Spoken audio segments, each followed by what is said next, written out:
trying to do this now because I've had it in my head all day.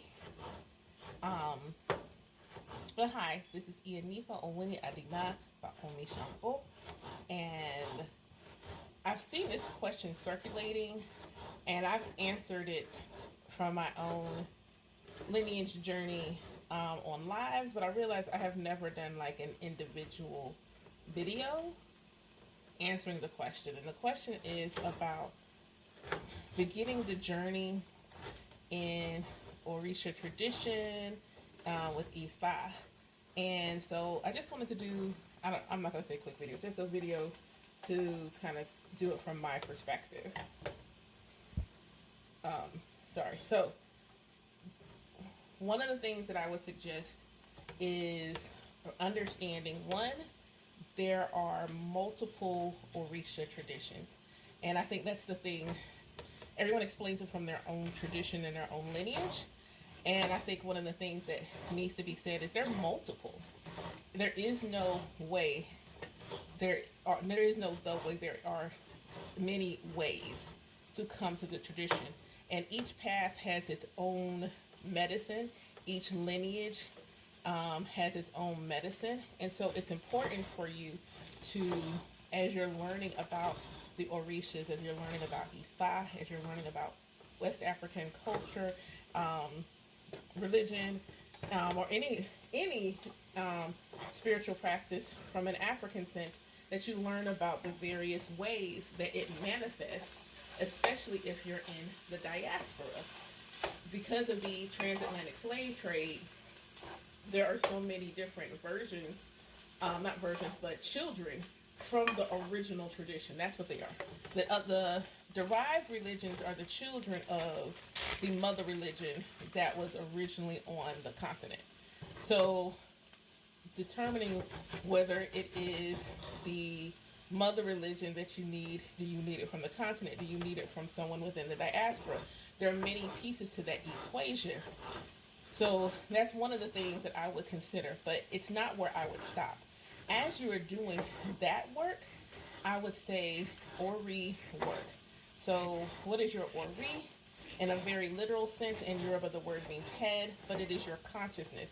Not just your consciousness, it's your destiny, and it is the aspect of yourself that is aware of its relationship, your relationship, it's you, the part of you that knows that you are one with the Most High, with the Creator, with Source, with Olodumare, with God, whatever nomenclature resonates with you. Building a relationship with yourself. What it will do is put you more in alignment with your destiny, and thus it is your destiny to then practice directly any African spiritual practice. You will be more in line with the energy that you need to be in, so that you are attracting the lineage, the elder, the path in which you are meant to follow in order to have the best relationship and receive the medicine in the way that you're most aligned to receive that medicine. Because you can receive it in a multitude of ways, but that may not be for you. When I first started learning about Ifa, and I was watching content creators and book authors and things like that, I would say 98% of them practice Lukumi, Santeria, some variation thereof. But I don't. I ended up finding an elder and an Ile that was more traditional Isheshe, and it was an Ile of nothing but womb holders, which meant she was birthing nothing but Ias and an Awo. That, at the time, was important to me. That was revolutionary, and that meant a lot. That was where my medicine needed to come from, because I was doing work to bring balance to my divine feminine. So being able to be in that space and be held in that way, and also not be limited in any way based upon my gender, that was significant. So, that was important. The other relationship, and had I not been doing Ori work, it may not have worked out that way. Because the Ori work put me in a position to where, when it was finally time for me to hear the words, yes, it is an alignment for you to initiate, I was ready to hear the words. I was absolutely ready to hear the words. And I wasn't like, I wasn't looking for a title. The title just happened to be what was destined for me, but I wasn't looking for a title. I wasn't even looking to initiate. What I was looking for was just to understand why the Orisha were calling to me the way, and so directly and loudly, the way they were calling to me. I just wanted to understand that. And when I finally met my godmother, which I'll do something else to talk about how she came about, it was like she did the divination, and her exact words were, "You are already living E5." And that's the other piece of it. You can be living E5 and never initiate. If you understand the principles of E5 and the world truths of E5, you can be living in that energy and not initiate.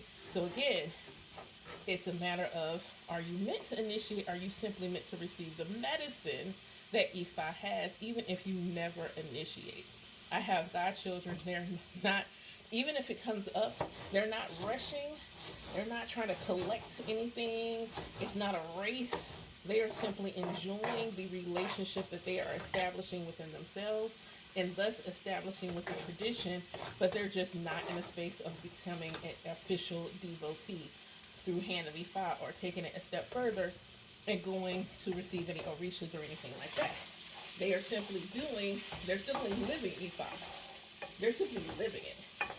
You can go and get all the titles, shrines, and things of that nature, and you still not be living E5. But they are living it. And that's the most beautiful thing. Anything else is simply going to be a bonus. They are already in their Edgeo-Bay energy, and that is the most beautiful part of it. So, next is your ancestors. Your ancestors are going to help you align to the tradition or traditions that are most meant for you in your wellness and your destiny and how you are supposed to move in this world. Okay, so yes, your ancestors. Starting a practice of ancestor veneration and really building a relationship with your ancestors is the next part, the next phase. It's because, so you've started doing the work with yourself. When you do Ori work, you should be doing self-love work because that's what Ori work is. So then you're doing the work with your ancestors, which is also another layer of self-love work. So when you're doing that, again, you're aligning your energy to your ancestors, which in turn aligns you to traditions and practices that inherently your ancestors may have practiced, and that way you can feel through which ones are meant for you in this lifetime, which ones have the medicine that is going to support you in aligning to your favorite destiny in this lifetime. So you're doing all the self-love work, you're doing the inner work and things of that nature. If your intention, and it is in alignment with your destiny, to go to one of the Orisha traditions, there is going to be one that calls out to you loudly. Because all while you're doing this, you're doing your research, learning about the different lineages, elders that are out there, ones that are here, or well, I'm saying here because I'm in the States, but wherever you are, you're learning about who's available to you, who you can connect with, who speaks your language, who is a good teacher. Because once again, just because a person is a good awo, meaning they are an excellent diviner, does not mean that they are going to be a good elder, teacher, mentor, guide for you. Ideally, they would be both, because there's some people who are great teachers, but they're okay as a diviner. So you decide, do you want someone that's a diviner? Do you want a teacher? Do you want someone that is strong in both? The more you articulate to your Ori and your ancestors what it is that you want in an elder in your spiritual journey, the more you're going to align to who it is that you're supposed to connect with. Once you are sure you've been doing this work for a while, then get a divination. Notice I said do all this work first, then get a divination. Get a divination and say, okay, who is, what is your destiny with this tradition? And allow your discernment to speak for you. Are they going to say something simply because, oh yeah, you're going to have to pay for these ceremonies, blah, blah, blah? Or is there a genuine connection to the tradition that warrants you taking further steps? Because again, you can receive the medicine of the tradition, not be aligned to initiate, and still get what you need. So yeah, I just wanted to answer from that perspective, because a lot of people talked about building a relationship with the Orisha. Notice I didn't mention that. I mentioned the tradition, because the relationship with the Orisha